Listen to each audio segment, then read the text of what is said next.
Akiaria hindi ya uheani wa ciringi milioni 12 kuri ikundi itiganite cia atumia, mbeũ njithi na andu aria mari na wathe utiganite, mũmbunge uyu niugite kunyitirira ikundi ici ni gukunina ukia micii-ini na ihote kwirugamia muturire-ini wega mangihuthira mbeca ici uria kwagiriire. Wale hawajapata sasa, kuna constituency ya Bahati, ya Naivasha, ya Gilgil, ya Njoro, ya Molo, Nakuru Town West, Nakuru Town East, Rongai na Subukia.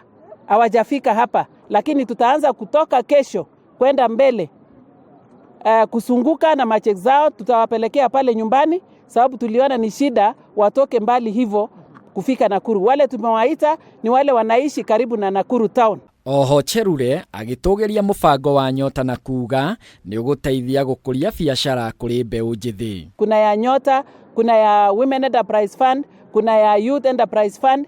Nyinyi muende mchukue pesa ya serikali ambaye serikali yetu wamepanga.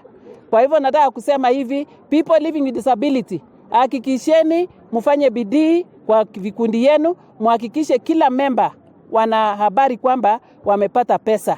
Vijana wakipatiwa fedha kama hii, hakuna siku utamuona kwa barabara, hakuna siku utaona akitupa mawe, hakuna siku utaona akipiga mzazi. Umwe wa aria magunikite na kigina giki, Aran Muiruri, niugite ni mahotete kwambiriria tabarira cia guthondeka uki, kuona gikundi kiao ni kiamukirite mbeca na gikagura mashini iria mahuthagira. Tumekuwa tukifanya kazi ya kuweka nyuki, that is the beekeeping na apiculture. So these are second beneficiary this kwa Women Lab. Kwa leo tumeweza kulisave cheki 70,000 ambao tunaweza kununua mashini ya kutoa asali na tuweze kuunda vitu zingine, the product valuable for the beekeeping. So tumeshukuru sana the Women Lab for this year.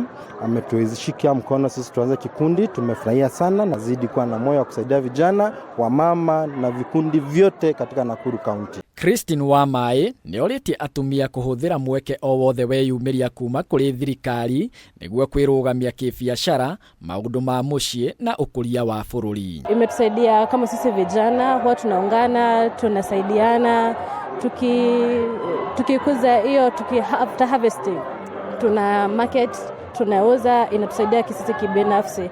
Na tumereceive a check today na tuna hope itatusaidia further na tuchukue wengine wengi, mayouth wengine wengi include kwa this group, ikuwe kubwa na tuendelee kusaidia jamii pia. Handu-ini ha Kameme TV, ritwa riakwa ni Ngoci wa Njuguna.